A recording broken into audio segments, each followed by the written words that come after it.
Hey everybody, welcome back live at Drew's House Joppa Afternoon Drive. Hope you're all doing well out there, enjoying the nice warm weather, kids getting out of school and all that stuff.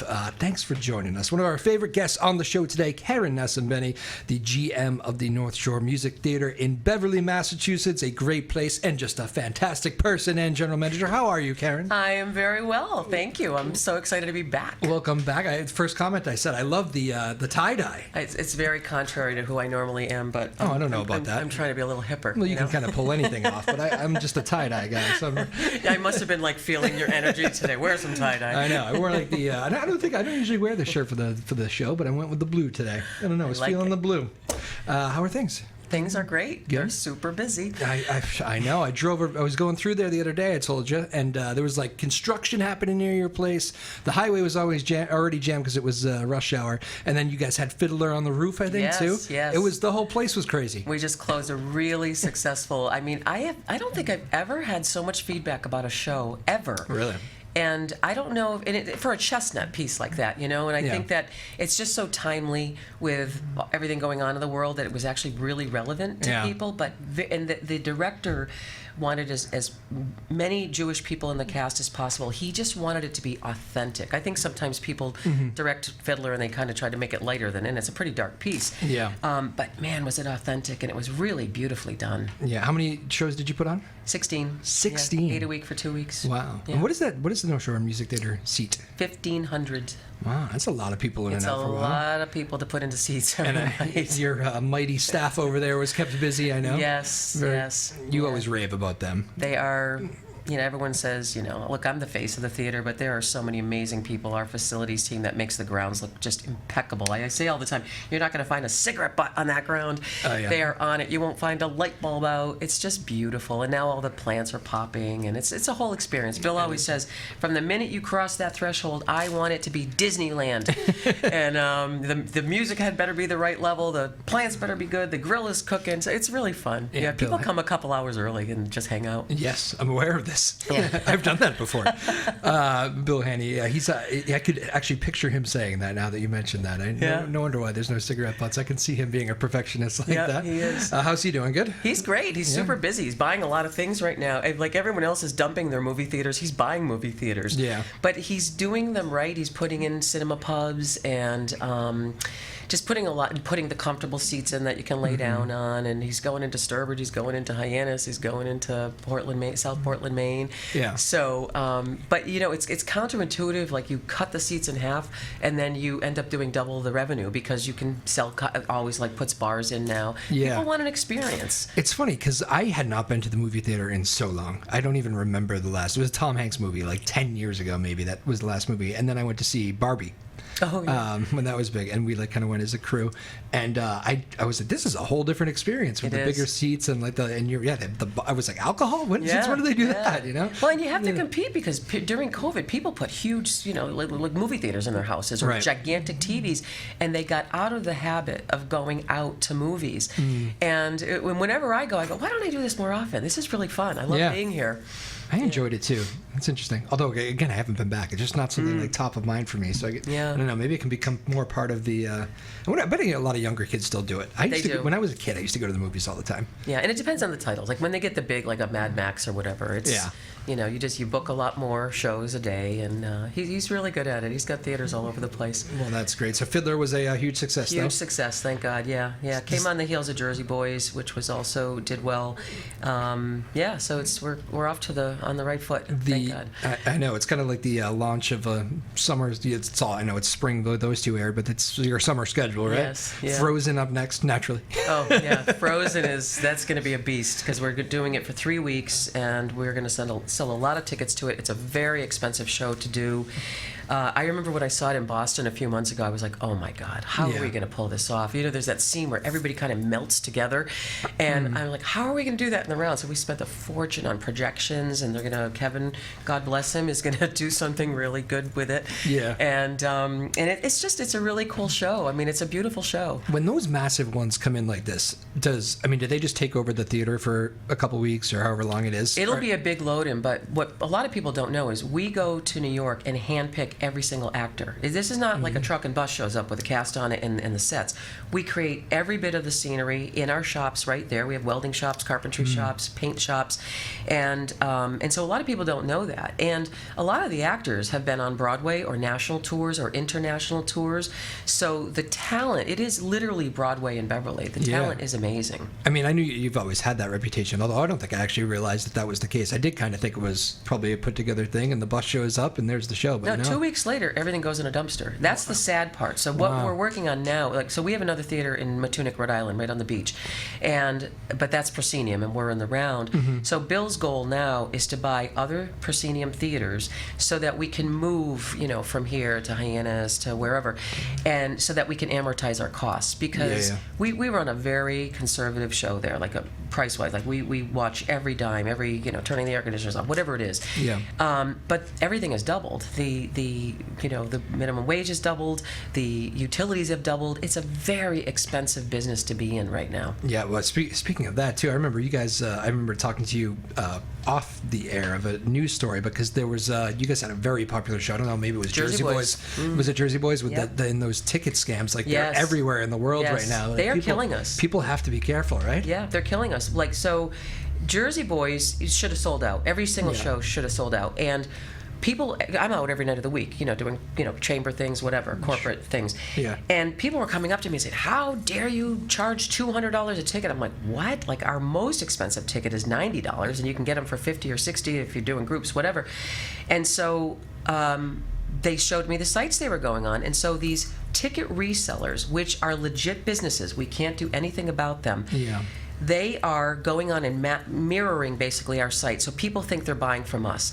If you've seen Jersey Boys a couple of times, I would see Jersey Boys 100 times. But the tickets were as high as $600 with the ticket resellers, and people were trying to impress their dates, whatever, and they literally paid $600 for a ticket that was $70 or $80 or $90. If legit they thinking it was your actual official website. They look just like our site. So that's the trick, huh? So I've met with the state to see if we know we can't stop them from doing this business, but what we want to do is stop them from using our name in their website or in the pop-up. So the other thing we do is we spend all this money to bring ourselves up in the Google search. Yep. They're always going to outspend us. I say to my marketing director, I go, "Spend more money." He's like, "Karen, we're already spending thousands." They're never going to let us outspend them, because they make it back in a second because they charge so much for their tickets. It's probably one ticket in some cases, exactly. Right? Exactly. Yeah, man. It's really disheartening. Really disheartening. We had a scam last year where they were buying blocks of tickets just for sport. Yeah. And so they would steal someone's credit card, they would put it under someone's name locally, and the person would get their statement and be like, "Oh my God, what is this?" And so it was during Sound of Music, and every single show was sold out, and I'd walk in and there'd be like 40 seats in a block that were missing. And I was like, did a bus not come, or what's happening? And they're like, "I don't know, no, we're accounted for." Well, then, so after Sound of Music closes, we lost, I think it was $35,000 in sales because the credit companies gave them their money back. Oh wow! And so, look, if you're not sold out, okay, not a big deal. But when you're sold out and you legit lose $35,000 in ticket sales, that's a big hit for us to take. Yeah. It's awful. And they do it for sport. So now we've lowered. You can't buy more than 6 tickets. Then people get mad. I just want to buy 8 tickets right now online. You have to call the box office. So people get upset about it. But that's the only way we can control it. Is it just because? I think a lot of people immediately think with these scams, it's like, oh, it's probably the elderly, it's probably my grandmother who didn't realize it. But like, I've been tricked by those, or at least almost tricked by those before. They really are. Like, they mirror the site. You're quickly looking to pick up a couple I'm in the tickets. business and I've done it. Yeah, right? I remember I bought Boss Skaggs tickets at the Wilbur, and Bill was like, "How much were these?" Yeah. And I was like, "I know." And then I look and I'm like, "No, my God." I went through a reseller and didn't know it. I just figured that's how much they were. So what happens, I mean, it's not just that, it's not just your grandmother. No, buyer beware. Seriously, I'm in the business and I have been taken. So you got to be really careful. Go direct to the website. I know you talk with a lot of other theater people out there. Is that happening everywhere? Yeah, everywhere. Everyone's complaining about it. It's really heartbreaking. Yikes. Because we lose so much business. Because people go, I've seen Jersey Boys before. I don't want to spend $200, $300, $400, $500, $600 for a ticket. We're like, it's a fraction of that. You could have walked up for $90. I know. And cheaper if you want to sit in the back, which is where I always sit. In the last row. It's my fave. And you want to see that place banged out every night, right? Yeah, absolutely. Who wants to see a block of 40 people not sit there? I know. Well, there you go. Let's hope that problem goes away. They're always going to try to stay one step of the game, though. Exactly. One step ahead of the game. You're right. All right, Frozen next Tootsie. I'm just looking down your schedule real quick because it's always a fun Tootsie's thing. really fun. Like most people saw the movie with Dustin Hoffman, and it's actually really hilarious. I saw it somewhere else last year. Yeah. And it's a great piece. It's very funny. That's the middle of August, essentially? Yes, yep, middle What of are you August. doing between these little gaps? Are you still trying to get music acts in there? Or I know you've been No, honestly, it's people think that nothing's going on in between, but you have to tear down the stage and then you have to rebuild it. Yeah. So, and sometimes literally the entire stage gets torn down to the cement because they're like during Les Mis, for example, there was a tunnel where the guy had to go through an escape trap, and go down and then climb out. And sometimes there's a center lift, and sometimes there's a square lift, center lift. Sometimes it's round, sometimes it's square. Sometimes there's a donut that revolves around. Yep. And so there's so much that goes into breaking down the stage and then rebuilding it for the next production that it takes 2 weeks to do it. Oh, I bet. So, the old company, before they went out of business, they had like a concert team and a musical team. And so the musical team would go into building the next show. The concert team would put on the concerts. We're the same team now. It's like we're trying not to be the old company that went out of business. So sometimes it's just easier not to book something. We try to jam as much in as you can. Right. Yeah, you do some at the beginning of the year more maybe Yes. than, and it's right, because who else? We had our friend Pat Badger who was in here with Dark his Desert Eagles. They're always fun. Is that one of the, it's kind of becoming an annual thing maybe? I don't want to lock them into anything. But we tried desperately to get them this year, but because of their tour schedule with his Extreme, that he was over in Europe. Oh yeah, that small band. Yeah, that little band called Extreme. Yeah. We kept trying to get them, and it just didn't work out. Yeah, unfortunately. well, he was overseas and all that stuff. Yes. He was great in here. Yeah, it's just, I'm trying to put myself in his shoes of playing like in front of Wembley. I know. After the Have you ever watched that video from years ago? Yeah, I think I watched it after he talked about it, just because I could still see his face lighting up. He's a rock star. I mean, but he's so modest too. I know. He's like, so you just sweet. play music, and it's pretty cool, but you just play. He's the most chill musician. I love him. He acts the same way in front of 30 people or 30,000, I guess. But well, that's very cool. Again, Karen Nascembeni joining us, GM of the North Shore Music Theater. So we are in theater mode here for the summer. What has been the? Is there one that's like more designed for? What's the one that like the kids want to come to here on this list? Well, certainly Frozen. That's where I'm going. But the other thing that we do is we do these kids camps, like with 75 little kids in them, and then they put on a show. So we did. Oh my God, I can't think of the Disney one. Whatever, a couple months ago. Is this like your crew running this? Yeah, and it's the little kids put the shows on, but they are so professional. Yeah. It's unbelievable what Kyla does with these kids and this education. Oh, it's Kyla Fallon. Yes, Old Kyla. Danvers High School graduate. Exactly, yes. Moulton now, right? Kyla Moulton. Kyla Moulton, yeah. When I knew her, she was Fallon. Yeah, Fallon, and I knew her husband now. And her sister Brianna is one of our favorite, choreographers and assistant choreographers, and the whole family's family. And Kyla's daughter was Tiny Tim last year, and it's all in the family. But she's talented. We don't hire just because they're friends. I say to the guys all the time, I don't care if they're a friend. You're not going to hire them if they're horrible. But yeah, so the kids shows, we have Beauty and the Beast coming up and Mean Girls.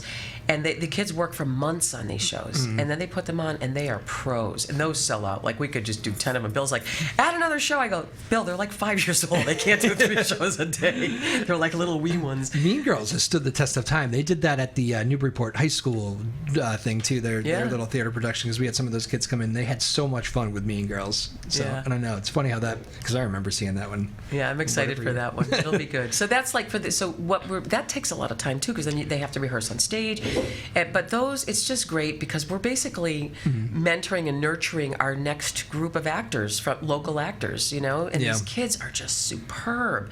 There's so much talent in this area because there's a lot of really good coaches in this area, both vocal and acting coaches. Yeah. So the kids have access to our programs, they have access to private programs, and it's great. I remember I used to do field trips over there. Probably for you probably came to a Christmas Carol when you were a kid, right? Daytime showing or something. Maybe Shakespeare back when you were young enough. I don't know. We stopped doing Shakespeare for a few years. I just brought it back. Oh, I definitely saw Shakespeare. Yeah. Now that you mention it, I definitely did. Yeah, I was actually really into that one. I remember I remember thinking I don't know what age they bring you over there, but I was like, oh, I guess, yeah, we'll go see Shakespeare. Okay. Yeah, I was like, that was great. And you've met Tom Shanley, I think. Yeah. He's an actor from Manchester by the Sea, but he got his start doing Shakespeare with us with Kelsey Grammer. They were in the same show. Yeah, he was like an intern. And then they went off a couple of years ago, and they reunited. That's how I met Tom. They reunited to do Of the Hearts of Men or something. It's a major motion picture. Oh, wow. But Tom got his start there. Kelsey Grammer went right from North Shore Music Theater to Broadway to do Shakespeare. So, man. Yeah, it's a lot of people cut their teeth at North Shore Music Theater. That is too great. Leonard Nimoy, I have pictures of him. He did Fiddler on the Roof years ago there. And it's in the documentary. I went to the documentary a couple of years ago that his son did. It was really cool. That's great. I'm looking behind you, actually. You see that album behind you on your right shoulder? Yes. So we got Gavin Morangi, who's going to be our guest on the next show here after you. And we got to see him. I think we mentioned this a lot last time you were here, but you do the Seabrook Idol judging with me a lot of these nights. Actually, you do a lot of that. You do Linfield, too. I do Linfield. I used to do Danvers when they had Danvers. Yeah. You like that. I love doing it. So much talent out It's there. more fun doing the adult ones. With the kids, you have to watch what you say, but the adult ones tend to be more fun. You're never Simon Cowell, though. You're always very constructive. I am. I can be a little naughty with the adult ones. We've had a few laughs. But no, I love doing Seabrook Idol. And look, this is how I met all of you guys. I've had Francois on our stage and who else? Dark Desert Eagles, Pat Badger. Yeah. I mean, Jay Passaros you've had on? Jay Passaros, yes. Yeah. So I've met so many great people. Yeah. And the people of Seabrook, the fact that they get the judges that they do. I mean, these are pretty famous people that come. I'm not talking about myself, but some of the other guys. Not me. There must be some other guys. They're pretty amazing. Not us. But the other judges are great. I love judging. It's really fun. It is fun, yeah. It's fun because I would like to, it's fun to see all the talent that comes through, but I do think that camaraderie of the people that make the show, it wouldn't be the same thing if Jay wasn't doing the emceeing, if Francois wasn't the guy putting it on, and the judges all get along. It wouldn't be the same if it wasn't that kind of chemistry. Because I have judged when there's a little bit of tension, or you really duke it out about. Oh, really? In the end, we all tend to be like-minded, and I've never had to really over-negotiate it with the Seabrook stuff. We're usually on the same page. Yeah. But. And honestly, the funny thing about doing the high schools and whatnot is you're always worried about a parent waiting for you out back when you don't vote for their kid. Yeah, you don't actually think about that. Let's walk to our cars together. Actually, after one of those nights, I remember who was it that is it you? Sorry, it usually happens to me. I was like, oh, it's gonna be me.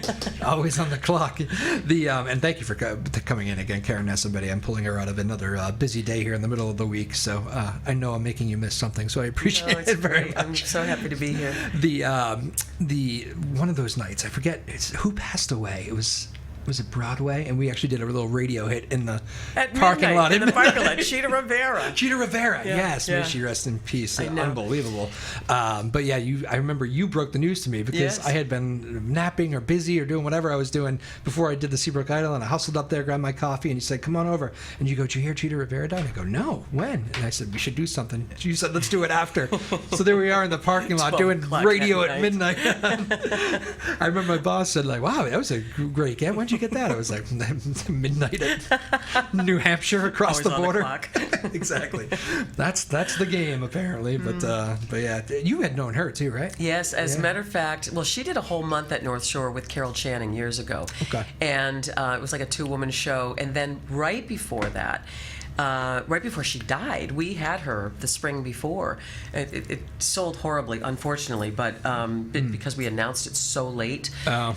But it wasn't, and we lost our shirts on them financially. But Bill said, "I'm just so glad that we had the legend on our stage." It was one of her last performances, right before she died. So, and she was a wonderful woman, and iconic roles that she created. Yeah. So that was fun that we did that. I heard she was great off the stage, just a sweetheart. Yeah. It's not always like that. She was really sweet, I know. And she was mostly doing her book tour that year, so we were one of the few places she actually performed. Yeah. And someone just stopped me the other day and thanked me. They said, I want to thank you for bringing Cheetah Rivera and that we got to see her right before she died. I said, it's our honor, to have her. Yeah, it's amazing. That is a cool thing to be able to say. It was when you had her in before. What, speaking of books, I don't know, you can just move on if you'd like. You kind of got into the book business a little bit, right? What are you releasing on this? Anything? Well, you mean the I'm writing my memoir about my COVID-19 experience, which I have to wrap up. But the project I'm most recently involved in, it's good we're talking about this because it's Alzheimer's Awareness Month. But I have a dear friend, Nate Bertoni, who wrote a children's book about Alzheimer's called Nana Nana, and it's his Nana had Alzheimer's, and he's little Nate in the book, and he takes you through where does Nana go, because she's seeing all these things, and she's in an Elvis costume on one of the pages. It's hilarious. Yeah. And anyway, he had written the book, and then he's a young kid, and so he needed to fund the illustrator, who's from the Philippines, who's wonderful. And so I said, here's what I'll do. I said, my mom died of Alzheimer's, my mother-in-law died of Alzheimer's, my brother-in-law's mother died of Alzheimer's, my friend Jimmy's. So I said, why don't all of us make a donation, and there's going to be a party scene in the book. Why don't our caricatures of our moms will be in there?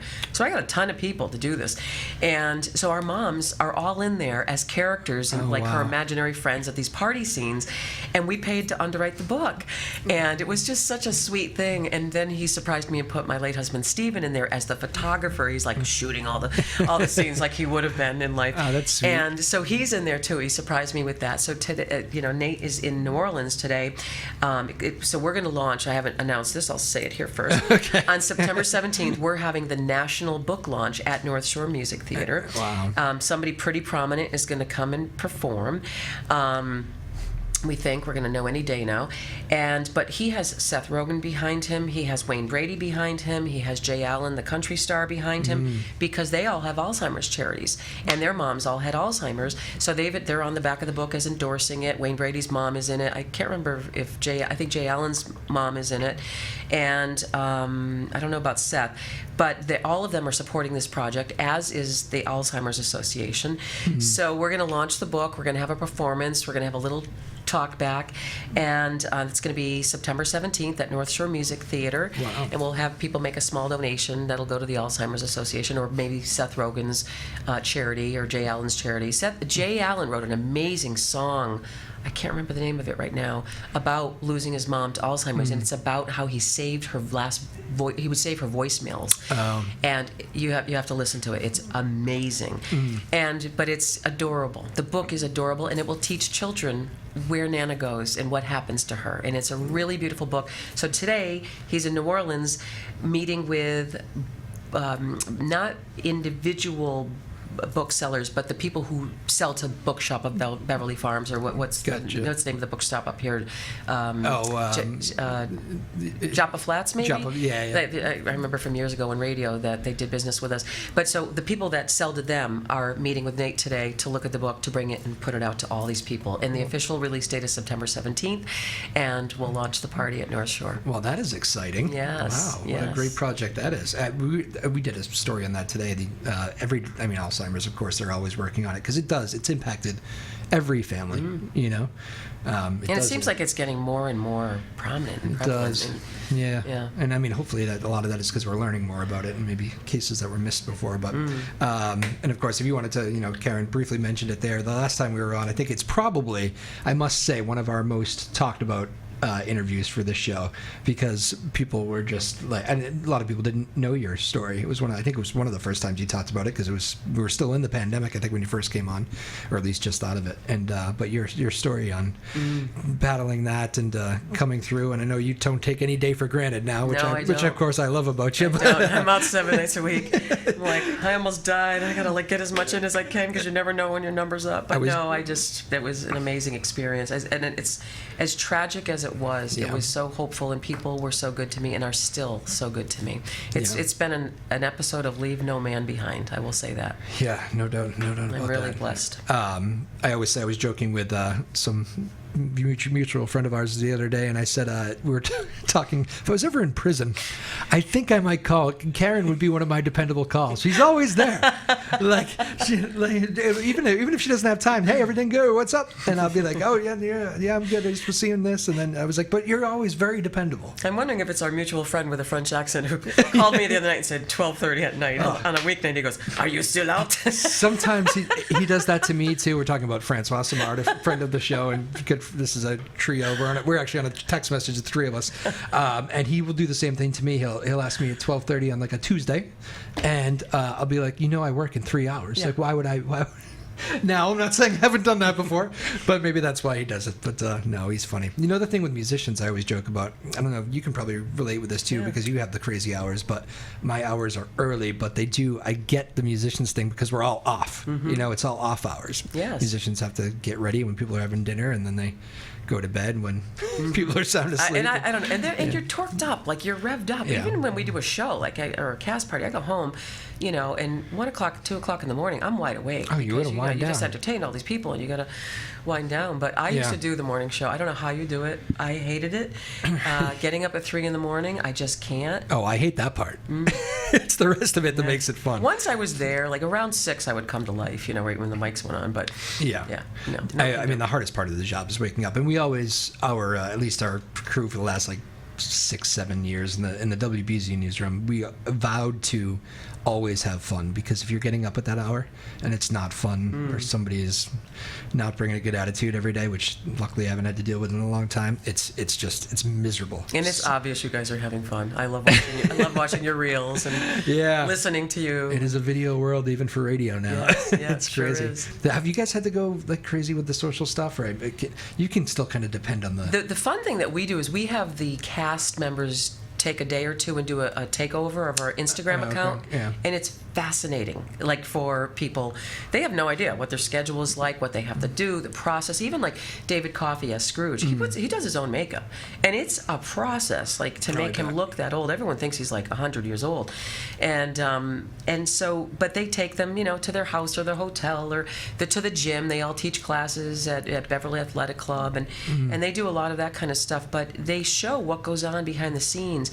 in tech, where you're up and down riding the elevator up and down to learn how to use it. Yeah. And people are fascinated by that. And they do little ditties backstage, and they'll make up numbers, and it's really cute. Do you find, I would imagine, just spending some time back there with your backstage and the way that you treat your, whether it be artists or crew, or it's pretty top notch as far as, do you get that feedback of people want to play your theater? Because, I mean, Absolutely. Obviously we want to go see shows there, but like the people that put on the shows, I feel like they probably want to too. The biggest challenge for us is we have 2 live theaters, Theater by the Sea in Matunic, Rhode Island, and then North Shore. Yeah. You always want to start at Theater by the Sea and then come to North Shore, because Theater by the Sea is darling. Like, the campus is idyllic, but it's an 1880s barn, 500-seat proscenium theater, and the dressing rooms, like, some of them are on the 3rd floor. Like, you run down these, like, I don't know how they do it. Yeah. And, you know, it's air conditioners stuck in windows, and, you know, so it's tough for them down there. But the good news is, at the end of every show, they go and they jump in the ocean behind the theater. So they have all these rituals and bonfires and all this fun stuff.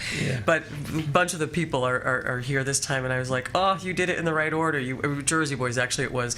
I said, you started at Theater by the Sea and then came here, and they're like, we love them both. You know, as much as we complain, we love them both. But now that we've seen this is great. Well, so many of these theaters have those quirky old stories. Just be like, in New York, you should see what it's like. The staircases that these people have to run down after a quick change. It's like, oh my God, how do you do it? The Olympics. I remember talking to, actually, he's from Plum Island, Joe Chambers, who's running the Bach Theater in Boston, the Wang Theater. Ernie Bach's, of course, got his hands on it now. But he was telling me that when he first, I think it was when he first started, it's been rebuilt now, but the air conditioning, they had no central air, so they would literally had a device where they would take massive bags of ice, throw it into the system, and send it into. Yeah, I know another theater that still does that. Oh, really? But Bill just put air conditioning in. He didn't want to ruin the nature of the building, honestly. But he goes, I can't have my little old lady stroke out.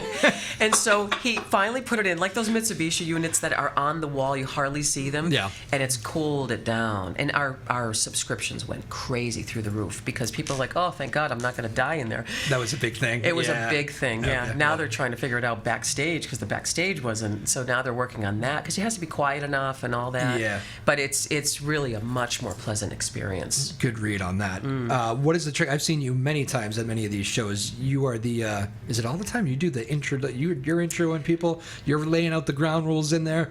You have a great rhythm. No, but I actually miss doing it. I haven't really done it since COVID, because the one thing that didn't come back after COVID is my legs. I'm working really hard at it, but I have some muscle damage. Yeah. And so doing those ramps is awkward for me. I can do it, but it's not. I feel like I don't look graceful enough.